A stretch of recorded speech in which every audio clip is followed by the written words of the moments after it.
We're all vibrational beings. Our cells vibrate. And if you are vibrating at a lower level energy, you will only ever attract that and see that at that space. When you vibrate higher, you become closer to the thing that you desire, because you have to become a vibrational match to the thing that you want in life. Don't make me extraordinary, so you remain ordinary. Buckso truly believes she had been put on this planet to do three things: entertain, educate, empower. As a mentor, coach, and retreat host, she specializes in helping spiritual heart-led entrepreneurs to develop powerful and effective messaging strategies that resonate with their target audience. Buckso truly understands that in order to attract the right clients, it is essential to communicate in a way that is both authentic and compelling.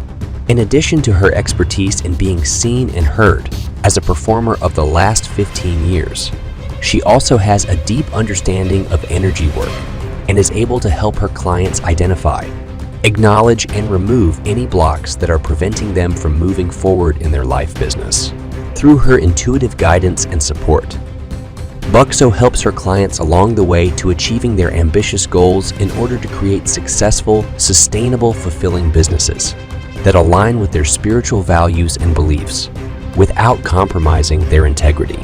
There is a gap that needs filling between the world of business and spirituality, and she's here to do it.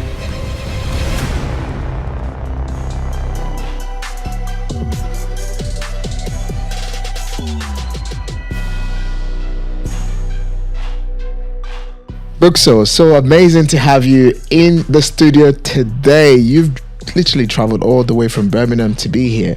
Well, I have. I'm not going to lie. It's actually just to the right of Birmingham. Okay. Derbyshire. Derbyshire. So yeah, I'll let you have that. But there's the Midlands. You're about right in the part of the country. Yeah, I came down on the train this morning and everything was fine and dandy until I got to the station and there was no signal. I was like, oops, where am I going? There's no signal. Yeah. So I walked up hills, down dales, and I managed to get here eventually. All in good time, I hasten to add. Thank you so much for being here. So you've done so many things. You wore so many hats as an individual, as an entrepreneur, and as well as a professional. You know, you're an actress, you're a speaker, you're into MC, host, media mentor, spiritual healing expert. You have a retreat on a yearly basis, the Diamond Retreat. You have so many hats put in there. How do you juggle all of this? You know, this is an interesting question because lots of people will look at what I do and be like, Buckso, I can't keep track of what you're up to. What are you up to now? And it's interesting because I understand why they might say that. But the thing is, every single thing that I do is inextricably linked to each other. Absolutely. And the common denominator is me. Yeah. Right?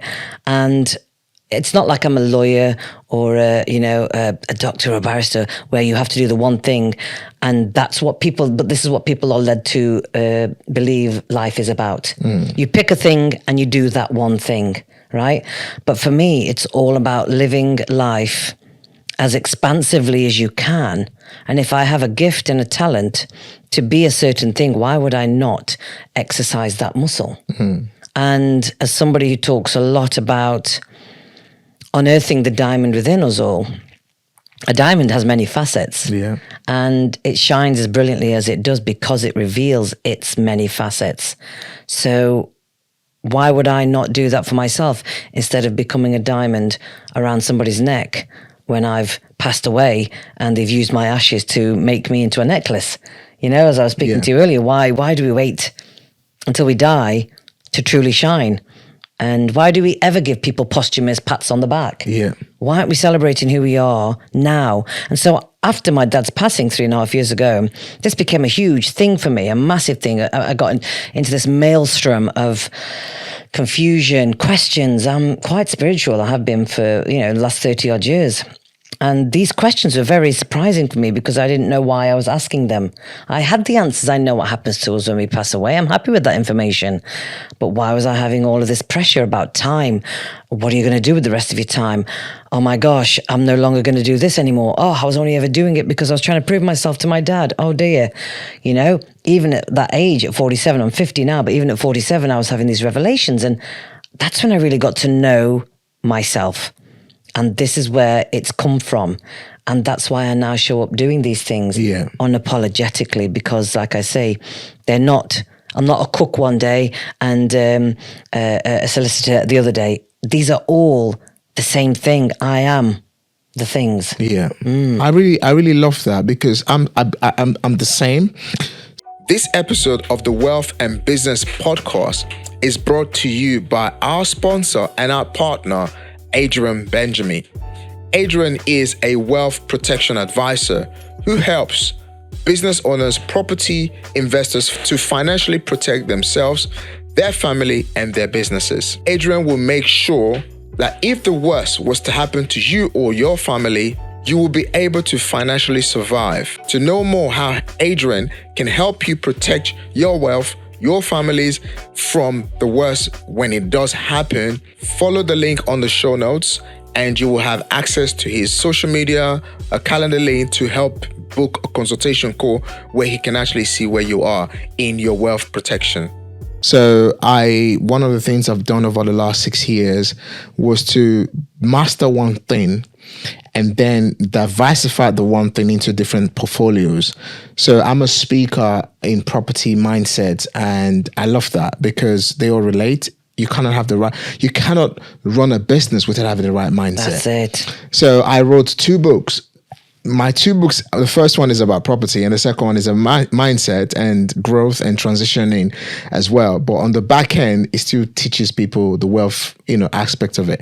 So like you said, it's all about the many things that we are, but that all interconnected. And yes, and you can see sometimes you have people who are probably doctors, having or trying to have a legal mindset. That's quite opposite, because it takes a lot of energy to kind of bring that together. So I really love the fact that you can, say that, having one thing and obviously connecting all of them together so that they're correctly, interlinked. I really love, how you putting that together. It's the essence, right? When you're tapped into the essence, the true essence of who you are, there is no effort involved. There is no trying. I show up. I'm involved in my life. How many of us are sat there with, popcorn, just watching our life go by, just doing the same inane activity day in, day out, Monday to Friday, 9 till 5. No disrespect to anybody who wants to do that. There are many people I know in my life who are happy with that. And if that is a fundamental truth and is your happiness, then I applaud you with that and finding that. But as a creative, which I feel a lot of us have in us to some extent. As a creative, I think it's essential that you are tapping into every corner of yourself and really getting to know thyself in order to show up as fully as you can, because that's your God-given right. That's how you tap into prosperity and abundance, because you might have an aspect of yourself that is desperate to be shown, seen and heard, which will attract the thing that you desire. We're all vibrational beings. Our cells vibrate. And if you are vibrating at a lower level energy, you will only ever attract that and see that at that space. When you vibrate higher, you become closer to the thing that you desire, because you have to become a vibrational match to the thing that you want in life. When you recognize that thoughts have vibrations, thoughts create your feelings, create the emotion, causing the action. It's all starting from the vibratory field. And so people have to get, Buckso, you do talk a load of woo-woo. And it's like, don't diminish what I'm saying in order for you to continue the way you are. Take ownership that you're happy to be mediocre. Own that. Don't make me wrong, and don't make other people diminished in order for you to remain the same. And it's the other way as well. People say, Buckso, it's all right for you though, because, you're confident and you're this and you're acting. And it's like, do you think it happened? I was born that way. Don't make me extraordinary. Like Lisa Nichols says, don't make me extraordinary, so you remain ordinary. Yeah. I love that. Don't make me extraordinary and you remain ordinary. Part of a very great way to really look at it. So my book is called The Test, Transition from the Ordinary to Becoming the Extraordinary. Do you know, if someone would have told me that I would be an author, I would have never ever believed it in my life. If someone would have told me that I could be speaking to thousands of audience today, I would never believe. Whatever we think we can become, we can become. Correct. Because even my faith, the Christianity, it says, greater is he that is in me than he that dwells in the world. So the Bible tells me that I am a God. I am the greater is in me than he that is in the world, right? So which means I have greatness in me, I have the strength in me, I have the power to become anything that I so believe. And I can go out there to become the greatest thing. So I'm completely in agreement with you. Don't make me extraordinary so you can live your ordinary life. Yeah. Because we all have what it takes That's to it. actually become extraordinary. Yeah, exactly. I really, really appreciate it's a choice. that. It's a choice. And you're okay with your choice. Yep. I'm okay with my choice. Yep. We're very good in this life of judgment by making another person wrong in order to feel right. Yeah, well, we don't do that sort of thing because of A, B, and C. We're not like that because I'm not like that because, I'm not a horrible person. And, but nobody wants to take ownership for who they are. Nobody wants to take responsibility for what they do. Yep. They want to play the victim because it is easy. I've been there. I'm not saying without fail, in life. My gosh, I've done it all. There isn't anything that anybody could tell me now that would surprise me, that would shock me or scare me. Everything is exactly as it should be. The perfection exists now in the knowing of that. The knowing is what it's all about. You don't have to believe it. You just need to know. Yeah. That's a different thing. Yeah, absolutely. Wow. This is looking really, really good. Haven't gone into that journey of the ordinary to the extraordinary. How did it begin for you? What was growing up like? Oh my gosh. And how did that impact your path to success? Wow. You wear all these different many hats. You were a very successful actress, especially on EastEnders. I remember when I first came to the country 20 plus years ago, EastEnders was how I started learning how to speak properly. Wow. Well, you're not talking like that now, are you? I remember I used to love EastEnders. I used to love it. Because, grow up in Africa, there are different types of programs that we do obviously love to watch here and there. But when I came in, I realized EastEnders was a big thing. Coronation Street was something so big as well. And you were an actress. Yes, in all of the soaps, yeah. In all the soaps, yeah. Yeah. But for me, it started, people, and I hope the listeners can take something from this, because there will have been moments in your life growing up where you would have had those moments where you glimmered and you dimmed it, you suppressed it, you covered it. And I had that moment when I was 13 years old. And a lot of people in the country will know, who's 40 plus. I'm not sure you're quite there, Dr. Daniel. 43 now. Are you? And there was a program in the 80s called Why Don't You? And it was about getting kids to switch the TV off and start doing something less boring instead. And that's what the song was. And I sang the theme tune to that. On paper, it shouldn't have happened. I'm the middle child of 6 to first generation Indian immigrant parents. My dad was more concerned about putting food on the table for a family of 8. Yeah. And then here's me being asked to sing this song with 2 other girls that I was at school with. And it was on the front page of the local paper, and I was in the Radio Times, and it gave me a bug. That's when I realized I wouldn't have known that I could sing if I hadn't have had that experience. Yeah.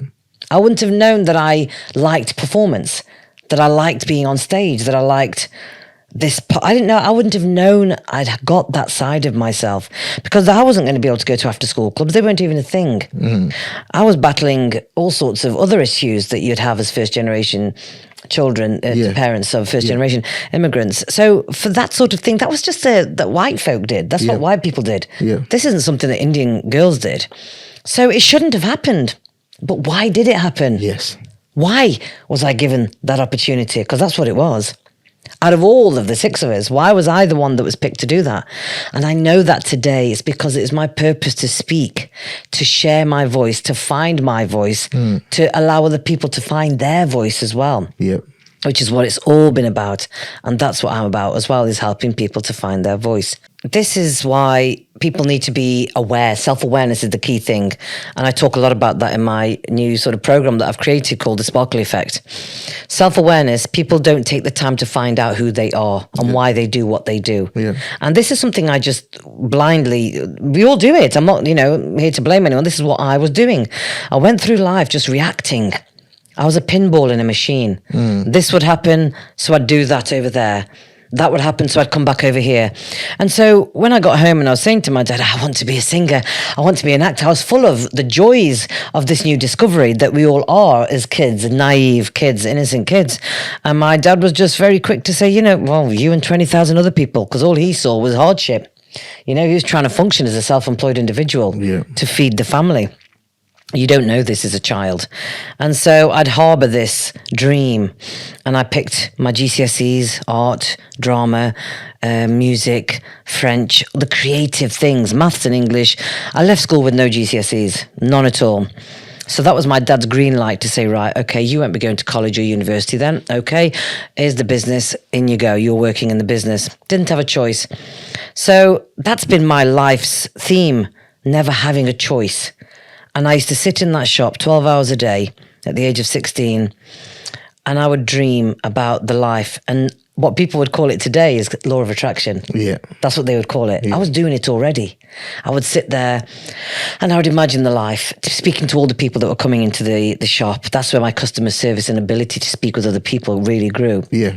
And I wanted to know what their life was like, because I was living a sheltered life. I hadn't been to a nightclub, I hadn't kissed a boy, I hadn't been anywhere. I was still what they call innocent as well in that respect. And so for me, I was just enamored with other people's stories and what was out there in that big wide world. And I'd dream about it, and I'd be like, oh gosh, if I could go on stage, if I was singing on stage in London, and oh my gosh, walking down Carnaby Street listening to this other guy who'd moved back to the village I was in, having lived in London as an actor, and he would talk to me about walking down Carnaby Street in a canary yellow outfit in the 70s, and I'll be just in awe of him. I'd be like, wow, if only I could. And I used to dream about those things and just imagine it and perpetuate what it would feel like and get that feeling inside that you're supposed to get that matches that vibration. And so who knew that at the age of 42, I would indeed be living in London and working on the West End for a year in the musical Bend It Like Beckham. But this is what I'm saying. Throughout life, nothing was ever done for me. I wasn't supported. It wasn't like eventually at 23 they thought, yes, go on, go ahead, go and do what you need to do, Buckso. It was always met with resistance, always resistance everywhere, not going to happen. A closed door everywhere, a wall everywhere. It was like, what am I going to do? How am I going to do this? And I just let it go. I let it go. I just thought, oh, well, this is it. And I just got on with life. And so when I got married, I married out of my culture. I married an English chap, which didn't go down very well at all. Yeah, I actually saw that in one of your interviews where you mentioned, you married out of the culture and you became this new person. I had to reinvent myself, because I didn't know that. Well, I didn't know who I was anymore, because my family, and I'm not making anybody wrong here. I'm not. My dad is not, or was not, a bad guy. He did only what he knew. Yeah. He was uneducated, coming to this country for a better life, and he did not know any better. All he knew was that he's got 5 girls, that he needs to get them married, and my brother was the youngest. So I understand everything now, even more so, as to why he did what he did. But I had lost all that identity, that going to the temple every Sunday and eating that food and wearing them clothes and doing this and doing that and doing this and operating from a very small box. This sheltered life that I'd led. Yeah. So I didn't go mad and go, I'm free, because freedom was one thing I needed in my life, and I still do. It's one of my core values. And it wasn't, I got the freedom, but I lost my whole life, my identity and everything that was before it. And so I had to reinvent myself, and I didn't know what that looked like, because I was doing it on my own. Yeah. Because I chose this path. So as we do this, when you're very good at beating yourself up, right? You're like, I got this, guys. No, it's all right. I know I've done the wrong thing. Look, I picked my path. I've got it. Yeah, I've got this. I'll beat myself up. I've done it 20 times. And no, it's okay. Nothing you can say will hurt me. Mm-hmm. I got this. I've gone one better. I'll take what you've just said and I'll do one better. Yeah. And this is where the depression kicked in for me, and the dark days. And then in the first 4 years of me and my husband getting together, I lost my family. His brother died. We got married. We had twins. We didn't even get to know each other. In those we've been together 25 years now. In those first 4 years, I met myself coming round. My head was down. I wasn't even looking up. I didn't even know what I was existing. I know that now. I didn't know it at the time. Yeah. So I didn't ask for help. I didn't show vulnerability. I had to batten down the hatches. Yeah. I had to shut off the heart center, Yeah. close the door on that, because any emotion would be a sign of weakness, and I can't be weak because the link will break in the chain and I will fall to pieces. Yeah. So that's masculine energy that a lot of women adopt. A lot of women adopt it. And you were speaking earlier about, women that speak on stage and where they come from, they only show up half, they sit in the reserves of where they're actually meant to be. Yeah. It's because, a lot of them, if they're not doing that, they're operating from masculine energy. And they're going, helpful leather, bullet to China, bullet to a China shop, bullet in a China shop. And we don't have to be like that. And I realize that now, but I know for the last 25 years, I emasculated my husband. I was a very, very angry woman. I did not operate from a place of love. I took no responsibility for anything. I became stone. I turned into stone as a way of existing and functioning. Survival mode. My adrenals, I'm sure, were shot to pieces. And no wonder then that my body in 2016 housed rheumatoid arthritis. No way. Yeah. And I say that my body is temporarily housing it because it's not mine. I do not choose this. I do not own it. It's not an identity. I don't go anywhere and say, yes, I'm Buckso and I have rheumatoid arthritis. It's not a part of my makeup. It's not who I am. It's a thing that's happened to me due to the life that I created for myself, the thoughts that I had, my inability to be flexible because I had to stay like this. Arthritis is fear, freezing. I was in fear. I was operating from fear. When you operate from fear, you have no space for love. You can't bring it in. You can't do one of the, you have to do one or the other. Yeah. Right? So that's where I was operating from. So the culmination of all of that, that's what dis-ease in the body is. It is years and years of chronic trauma, suppression. No wonder my dad passed away with a COPD of the lungs, heart failure, kidney failure. The liver was the only thing that was left. And that's what holds anger. So I'm shocked at that. Wow. And when you think about it, he was a solid guy, strong guy. He had his morals and ethics. And I loved him for that guy, for being the honest, the truth. It's always about the truth for him. Yeah. Always. And he'd pull people down. Yeah. After 20 years still, he'd still remind them of what they were about. That was, bless him, his detriment as well, because people stayed clear of him. Yeah. But I feel people stay clear of me as well because nobody wants the truth. And I'm not, when you're doing it from a place of anger, it's scary. Let me quickly, you said some things very, very key here. As you can see, I was taking some notes whilst you were speaking. Let's kind of backtrack a little bit. You mentioned asking for help. This is something a lot of people do not do. And I want us to kind of, this created a big impact in your life. You even suffered health challenge here. So let's backtrack a little bit so the audience can literally, because I know this because I've basically went through something similar in my life before. And then, the podcast is there to literally use people's experience to actually overcome your challenges, correct? So you spoke about the muscular energy.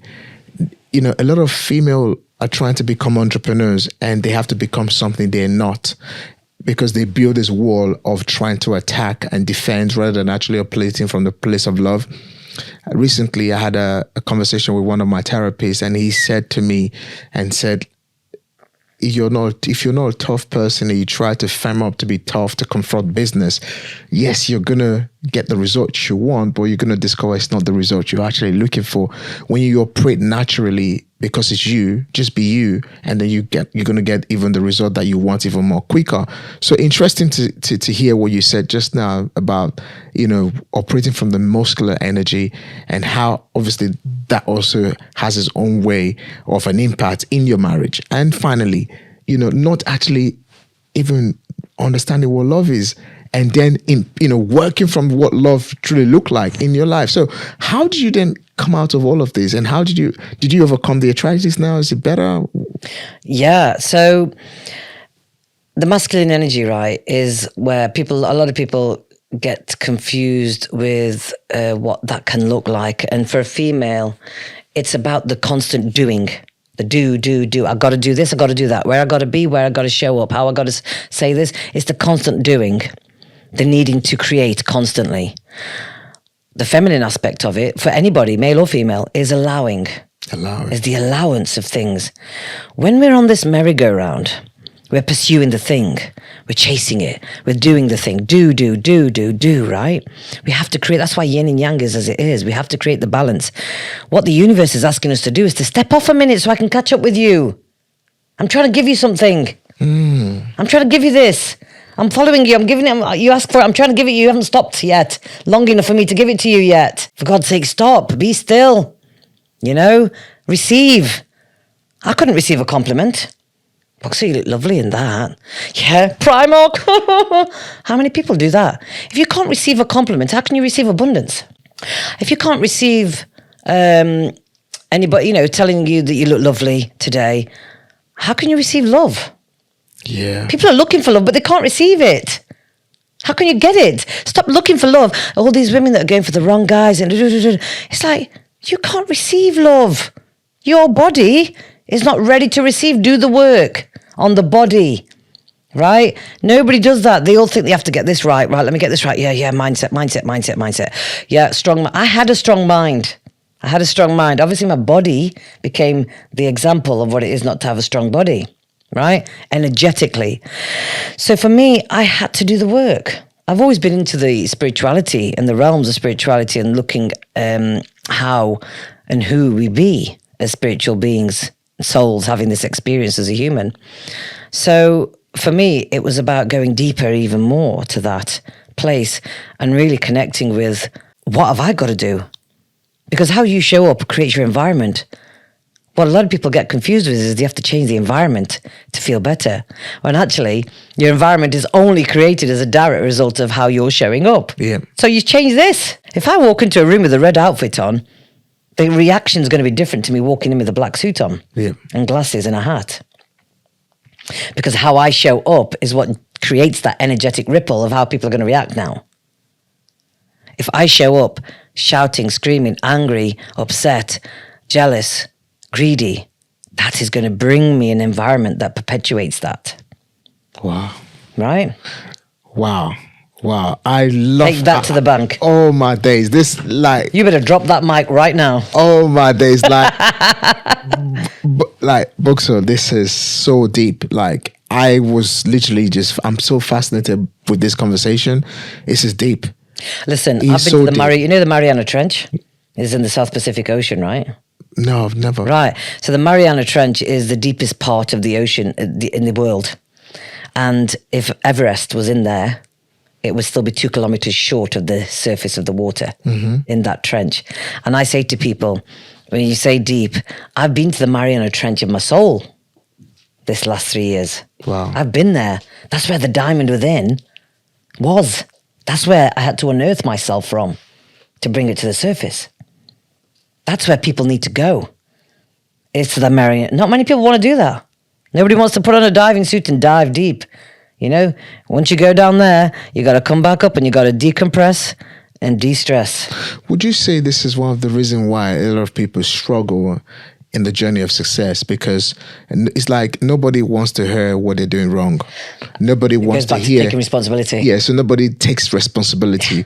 Everybody's looking for the solution, but nobody's actually doing the work and looking out there. So it's almost like we have become this, shiny penny syndrome chasing individuals. Absolutely. So we're always chasing. Nobody's looking backward.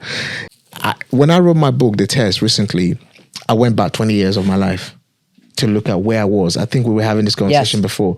I looked back 20 plus years and I calibrated forward. And then I saw how far I've come. Yeah.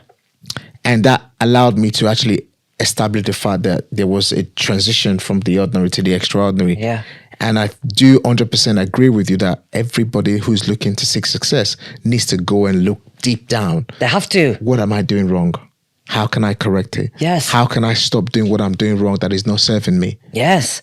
And in any given situation, if somebody struggles with this particular person, place, thing, and just can't understand why can't I just get it right with them or that place or this thing or this job?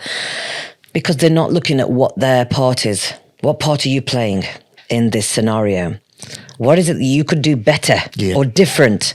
Do you go into the room and say A, B, and C to this person? Well, go through a different room and try a different opportunity. Yeah. Try a different way of going in at it. If somebody says something that you're not happy with, apologize. I never apologized in my life. I've never said sorry as much as I've said it in the last 3 years. But when you normally say sorry, people usually think a point of weakness. People start, you have a lot of coaches now that are saying never apologize, use empowering language rather than actually owning up. Did you know till tomorrow, I have a lot of staff work for me internationally and locally. I show when I'm not happy about something. Yeah. I tell you I'm not happy about what you've just done. Again, ownership. When I think I'm wrong, I will say I'm sorry. That's a true I'm leader. sorry for what I've just done. It wasn't, it wasn't unintentional, and I'm truly sorry. You have to have that element of empathy, right? Because compassion and all of those, the emotions, it's not about being the one thing. It's about being the embodiment of a person that recognizes when they have created something that's caused another person to react a certain way. Okay, on the flip side of that, I will say as well, when people say, oh, I hate it when you say that because you make me feel A, B, C. It's like, hang on a minute. Nobody has the power to make you feel anything. You didn't wake up one day and think, oh, Mary, right, whoever she is, just fictional. Mary, I'm going to research what gets on her nerves and I'm going to go in and I'm going to say something that triggers her. Nobody does that. Nobody does that. Right? So nobody has the power to make you feel anything because they don't know you. They don't know your life story. So do we keep assuming that sometimes people ought to know us to treat us in a certain way, or We make it about ourselves. First off, default, you're talking about me. Well, if the cap fits, I didn't know that. There's 50 people in this room. If you're getting miffed at what I've just said to you, you might want to look at that. You might want to investigate that. I don't know you from Adam. Take it. Work on it. Or I can help you with that. You know, people are very quick to disempower themselves. That's how you disempower yourself. You give your power away because I'm going to now walk out of my house and decide that the bus driver, the train driver, the bus conductor gets to decide how I feel today over how he talks to me. No, you decide how I'm going to walk into that bus when I get on it. Who am I? Not from a place of arrogance, but a part of ownership. Own yourself. You know, I'm somebody that, deserves to be here today. I've earned my place in this office. I've earned my place on this bus. I've earned my place in this restaurant. Yeah. Not because of arrogance, but because I'm a good person. I take responsibility. I do what I need to do to make sure I show up every day as a decent human being. And if I know I'm doing all the right things, nobody's got a thing on me. Yeah. They haven't got jack on you. Yeah. I own my responsibility. I take, I'm impatient. Yeah. I take that on the chin. I'll have that. Yes, I am impatient. I'm sorry. I should have maybe waited for you to finish before I gave you my opinion. And please let me know how I can go forward with that. What would work for you? Wow. Right? Wow, this is deep. This is classroom stuff. Classroom this stuff. is like, my gosh, version 5.0. You know what I mean? So let's move on to the next stage. So, Buckso, you being an actor, actress, in the movie industry and in the speaking industry, a host and media, understanding all of these things we're talking about now, how much role has this played in your success? Being the actor. Being the actress, being the speaker. So the way I am.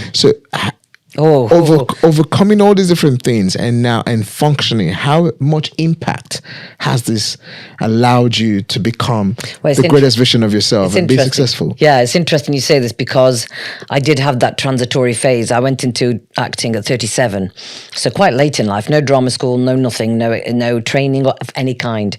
I was given an opportunity. And I saw it and I took it. I was introduced to my current agent. I'm very loyal. So I stay with that person. He saw something in me, took a chance on me, and I'll stay with him, right? And over the years, I had that element of imposter syndrome because I hadn't earned my stripes. Oh, I've not been to drama school. Somebody's going to call me out. Every time the director would say, cut, I'd be like, asking, is it something I did? I made it about myself. Again. Because of my inability, right? To be empowered. I was disempowered. I didn't have any self-esteem or self-worth. Because my subconscious is telling me, you haven't been to drama school. You don't deserve to be here. You better be quiet. You better just speak when you're spoken to. And I would stay in that bus out the way. Don't speak to anybody. I didn't feel worthy of it. So for me, waiting for the phone to ring, constantly living in the future, the anxiety of it, letting people down, allowing the industry to encompass, all-consuming, it became for me. Buckso, we're going away 6 months' time. Yeah, pencil me in. I mean, but if I get a job, then I'll have to cancel. I won't be able to come. And eventually I started to resent that it was like that. I used to hate it. So when my dad passed away in January 2020, and I started to have all of these feelings of, why am I being an actor?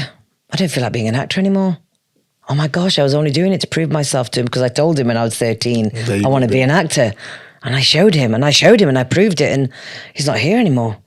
Doesn't feel the same. Oh, why am I doing it? All these questions. So at that point on, from that moment, I was like, you know what? I'll carry on with it. But my face is now this way. I'm not looking down the actor's path. Because people say focus on the thing that you want and you'll achieve it. And I'd been focusing on it, and I was getting to the point where I was going from job to job, so I didn't have to do any other jobs. So I was going from one acting job to another before lockdown hit, right? So that put paid to that.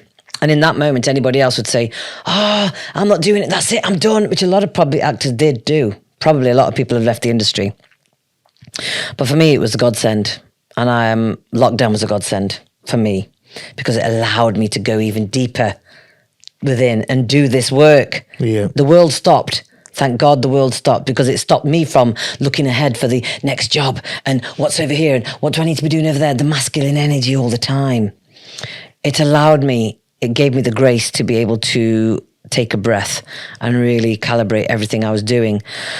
So that's when I started the work on myself and started looking within and getting help and asking for help. And oh my gosh, this works. And the pain that my body was in, due to the trauma, my rheumatoid flared up like nobody's business. It was the worst it had ever been. I couldn't use my hands. I couldn't use my feet. I was in a dressing gown all day, every day. And I would come down the stairs on my bottom because I couldn't bend my knees and my feet and take my weight. And in that moment, God, I was dark. It was dark, but I kept going with the meditations. I kept my meditations going. I kept watching comedy. I watched the good stuff. No more television, no more news. I don't watch the news. People ask me, have you seen this news? I don't watch it. Somebody will tell me if I need to know something. Yeah.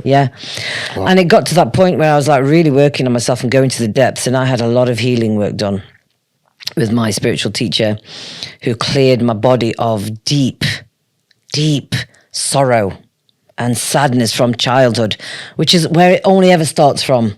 Up until the age of 8, our body's developing, the energy centers that we have are developing, and anything that happens in that time gets stuck.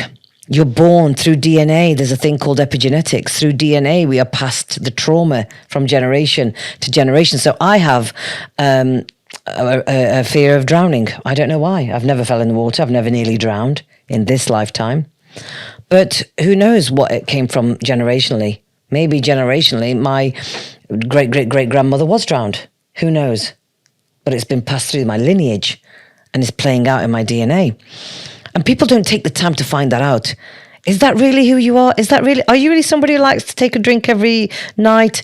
Or is it something you saw as a child that your parents did to relax and you found that your parents were a lot better to be around when they'd had a drink? Right? Start to become more aware of why you're doing what you're doing. Take note of why you react to a certain thing. Don't just react.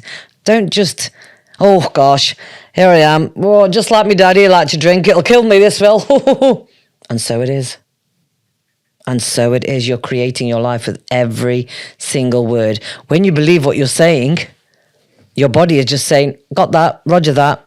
So you want to be ill. So you want to have this disease. You know, when you say what we become from the age of 8, you know, as we grow through this journey of life, you know, how our parents did some certain things. I'll give an example. I come from a very polygamous family. My father married 7 wives. I'm the 26th born of my father. Most of my elder brothers have all 2, 3, 4 wives because that's what my father did, right? In my father's generation, that's what his father did. In his great-grandfather's journey, that's what his great-grandfather did. And yes, you're absolutely right that sometimes we become our own parent. And I remember I was a guest on someone else's podcast, and I actually shared that my father has so many wives, so many children. I have 2 children because I discovered who I am. There you go. And I said, no, I'm going to have 2 children. I'm going to have 4 children, for example, but we didn't end up having 4. We have 2 lovely kids. My first is 15 and my second is 12. And myself and my wife, we love them so much. Yeah. Yes, we become our parents because we've adapted a lot of things from how we were born, how we were raised. My father never traveled internationally, neither did he live abroad, but I am living in the UK now. But regardless, until you discover self, who are you and how do you walk away from what you're not? That's right. And go that part. And I did that by marrying out of my culture. I married an Englishman. And for me, the path that was known and that was being shown to me was way scarier than the path that was unknown. My gosh, people should be scared of the familiarity of the path that they're heading down, more so than the path of the unknown. For me, if I knew that in 5 years' time I'm retiring and then I'm going to do this, I'm going to do that, not interested. Is that also why so many people become poor? Because, for example, imagine you are better from a family who never bought a house. And obviously, especially within the ethnic minority, one of the reasons why we're not passing wealth across, because I speak to a lot of ethnic minority people. I'm black, I speak to a lot of black people, and a lot of black people don't have life insurance. And the reason why they don't have life insurance is because they think the moment they have life insurance, something terrible is going to happen to them. They're going to die. And no doubt that's what they were told. Or they've seen that behavior playing out somewhere and they've made it their truth. My sister says it now. Like I say, I'm one of 6. And my husband likes to say, diabetes, runs in Indian families. When I'm having a biscuit with a cup of tea, watch it, that's diabetes. No, it's not. Stop. No, it's not. That's not my reality. You don't need to speak that. That's not going to speak into my existence. You can stop that. People can hold you in a consciousness. If they think, Dr. Daniel is doing so well, he is going to be so, God, he's amazing. If enough people hold you in that consciousness and you're doing it for yourself, you'll become the thing. People will see me walking into a room, years ago. There she is, trouble. And I'd play up to it. I'd do a silly move or a silly face because that was familiar. And at least I know what I get when I behave this way. I'll stay this way. Because at least I know how this gathering will go. Yeah. If I carry on being this person. Got tiring. So after my dad passed, I was like, I've had the death of ego and the death of identity. I just am. I am. When we talk about it, Dr. Wayne Dyer talks about the I am. I am. I am that. I am. I read some great books where, especially if you look at the Think and Grow Rich, where the man who taught himself, who basically thinked, all right? I mean, the name is the clue, think and grow rich. Yes. Right? So it means absolutely whatever we become, we first of all think. Yes. And we become. And if you look at great religious books, whether it be in the Quran, whether it be in the Bible, most religious books clearly say you become what. Here is where it all begins from. And plus what is being planted from you from where you grow. So I'll say example there. I was in a room the other day and a lady said to her child, we can't afford it. And I had to correct her. I said, don't ever tell your children we can't afford this. That's right. That's right. You can say to them, no, today's not the right time. I'll get it for you tomorrow. That's right. Exactly that. And this is the smallest thing. That's the smallest changes we can be making. Within Indian culture, it's the same. In many other ethnic cultures, it's the same because we've seen it from our parents. My dad was 11 when he last saw his dad and was 17 when he came to the UK. Yeah. My granddad came to the UK. He had to be the man of the house. He was himself one of 6 kids. So as far as he was concerned, his job was to look after other people. And he did that all his life. He didn't look after us, as in we were fed and watered, but he did more for other people than he did for us. And I used to resent that, but I get it now. I get why he did it. And I was thinking, when I see other people in the Indian culture, and it's like, we don't do that. So, well, you know what us Indians are like? Ha, ha, ha, ha. And people just go around. social gatherings, having these little conversations and going, I'm like, what is that you doing there? What are you doing there? No, I will not. That's not what we do. I don't do that. I don't. Well, Buckso, yeah, but we're not all like you, though, are we, Buckso? Looking around for support. It's like, don't diminish me. Don't make me wrong. To feel better with your mediocrity of staying the same. I am who I am. I was born here for a purpose, and as God is my witness, I'm going to do it till the day I die. Bottom line. And I will lose every single one of you. I will lose a lot of you in order to do that. You know, they say what got you here would not get you there. People are either lifting you up or people are either breaking you backwards. So choices to be made here is, are you going to keep being around people who are bringing you down, or you're going to go and find people who are lifting you up? And think about it as the analogy of a hot air balloon. You have to release the sandbags in order to lift. You have to take the weight off in order for the balloon to take a flight. What are you going to do? Are you going to stay tethered to that one rope, to that one person? Are you ever going to take flight? What is the point of getting into the basket then? Get out. You know, don't bother. In or out, your choice. You can't have one toe in and one toe out. Yeah. That creates misalignment in the body. That creates anxiety. That creates all of the issues that people are feeling today. The mental health issues that are out there in the world are as a direct result of people pleasers. People doing things that are out of alignment. They're saying yes when they need to say no for fear of being alone. I've never been more alone in my life. And now, at this age, 3 years in, of being on this journey properly, I embrace my aloneness. I adore my own time. I love being with myself. Once upon a time, I would have gone out window shopping just to not sit in the house on my own. Yeah. I love myself. I love me. I love who I am. I love what I bring to the world. I love what I bring to my people who are in my life, who are lucky to be in my life. I've broken away from those that I no longer thrive around. Wow. You know? Wow. I need to be in a space where I thrive. Healthy cells will only thrive in a healthy environment. There's an example that Dr. Bruce Lipton, The Biology of Belief, I don't know if you read that book, amazing book. He talks about an experiment he did in a Petri dish. He put some healthy cells in the Petri dish. They multiplied, beautiful, yeah, lovely. Then he dropped a toxic substance in the corner of one of the Petri dish. And all the healthy cells moved away. They moved away. They wanted to move away. Your body, your subconscious mind only knows a healthy body. So when you continuously bombard it with toxicity from what you watch, what you hear, what you speak, what you eat, what you surround yourself by, if you're surrounding yourself by toxicity 24/7, your body does not stand a chance. After 2 years, the body regenerates itself. You have fresh eyes, you have new lungs, everything regenerates. It takes 9 months for one part of the organs, 11 months for some, but by 2 years, you have a fully generated body. But we don't give it a chance to regenerate. Wow. Because we're toxicity all the time. Oxidative stress, one of the biggest aging elements that we live with in today's society. We have electrical equipment around us all the time.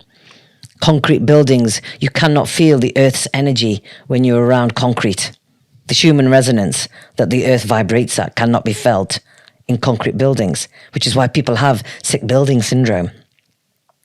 You have to get out in nature, get in your garden, put your feet on the grass. Allow the electricity to be conducted into the earth. You have to release the electrical charge that builds up in we're electrical beings. Yeah. I mean, plugging in all the time without even knowing it. So we're exposing ourselves all the time to electrical EMF stuff, right? I'm not evangelical about it, but it's about awareness, you know? You know, you're saying something about electrical beings. I don't know what this means, but there was a day actually, I was going to shake someone's hands and I felt like an electric shock. The static, yeah. I didn't even know what that meant at that time. I was like, do you not get it when you go to a car to open the car or a door? Yeah, but I never observed it from human to human. Yeah. I had to go and look into it. So why do I get electric shock from that person? Was it an extraordinary human being? Actually, if I did not know them at that time, because for me, I went on a new journey in the last 7 years of my life. The new journey of number one, obviously discovering God, prayer, and as well as spending time with Him alone. And I realized one of my mentors said to me, he said, in order to become successful, you have to cut out all the noise, the distraction. Like you said, we're consistently surrounded by. And guess what? Out of our subconscious, these devices that we have around us is giving us and planting different types of seeds into our life. Programming. And this is something that we aren't taught. No. We're not told that. All we're told is to, from a young age, get in line at school, sit down there, speak when you speak. Don't you speak out. If you find your voice at a young age, they will shut that right down, you know? They will not allow that. And this is what we have to be aware of. That's why so many people are homeschooling now, you know, because they recognize what's being taught in the schools today is unnecessary. Oh, wow. Don't even start me on that journey. Buckso, it's been so amazing to have you here on this episode. We can go on and on and on, right? Honestly, this is a seminar day. You're so experienced. I love the fact that you're so experienced and versatile in so many different topics. Honestly, and this is the truth of who I am. I now know. Yeah. I thought I had to keep shut because I haven't got a degree, because I haven't got a qualification. I used to be in awe of people called Dr. such and such. Yeah. I would put them on a pedestal. And since I've done my healing work and released the trauma from my body of all of these belief systems that I've created from perception, which is my reality growing up, that wasn't the truth. I've shed all of that.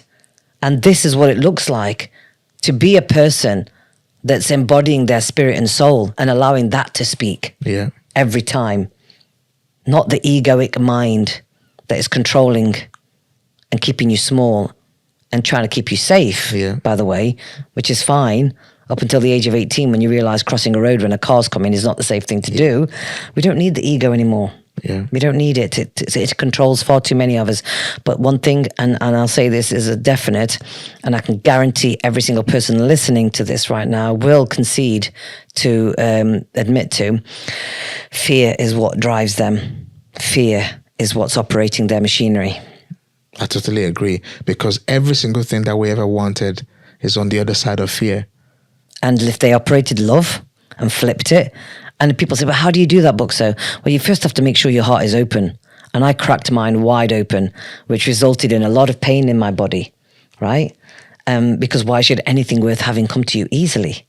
If we just woke up, took a pill, woke up the next day and all my trauma's gone, oh, that was great, oh, nice. I've only learned what I've learned and be able to share what I share because of what I went through. Yeah. Through the tunnels of darkness that I went through that I never thought would end. That's why. And people are saying, yeah, but I don't want to do that book, so I don't want to go through it. Yeah, but I've got your back. I'll help you through it. I had nobody helping me. So I always say, you know, work with me, let's work together. I had no one. Let me be that no one for you. Because I had nobody to look up to. If I was taking this path, girl, you're on your own. See ya. And especially, you know what? I'm trying to end the podcast, but it's not ending. I know. Because there's so many things I want to ask you. But I have to ask this, by the way, because I know, you know, I just have to ask this. Then this is just to revalidate, you know, I say this all the time, that success is an inside job until you discover who you are. Because most people's definition of success is all about money, right? Yes. Recently, I discovered myself, you know, in this journey of the last 6 years, and I discovered success has a lot to do with what is inside. If you're unhappy in your house, you're happy in your family, your wife, your children, it's almost impossible. If you're unhappy of who you are, who you become, it's not possible to shine. Yeah. But this is the thing, and I always call my clients out as well, because I'm not going to take you on the easy road. You're going to know about it.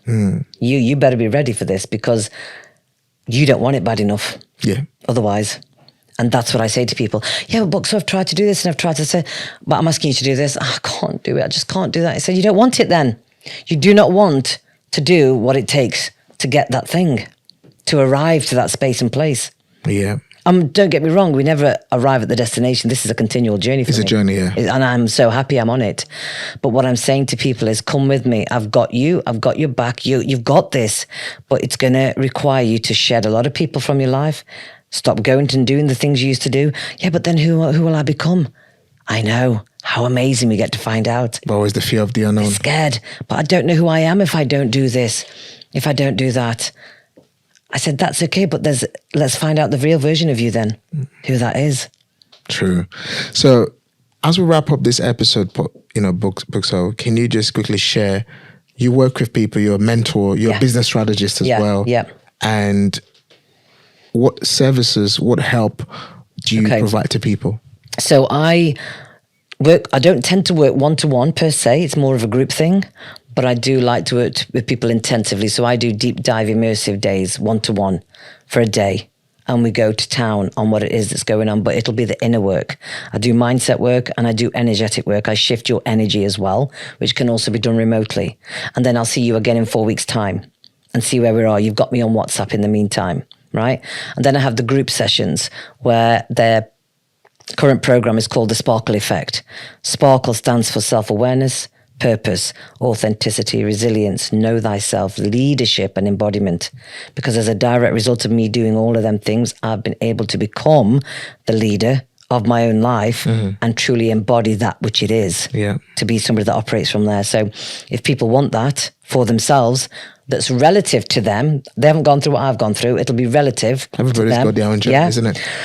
They can get in touch with me on Instagram. My website is bucksodw.com, which I'm sure you'll have in the show notes and everything anyway. Absolutely. But it's been a great pleasure, Dr. Daniel. Well, it's been a great pleasure having you on the Wealth and Business Podcast. And definitely I'm going to be bringing you back. I'd run so many different types of business conferences and seminars. Definitely one of the goals here at the Wealth and Business Podcast is to open the globe, open the mind into, what it really takes to be that true transition entrepreneur. Some people's journeys are different. We all have different cultures, different beliefs. Look, we're in a new age of evolution. The earth, the energy around the earth is changing.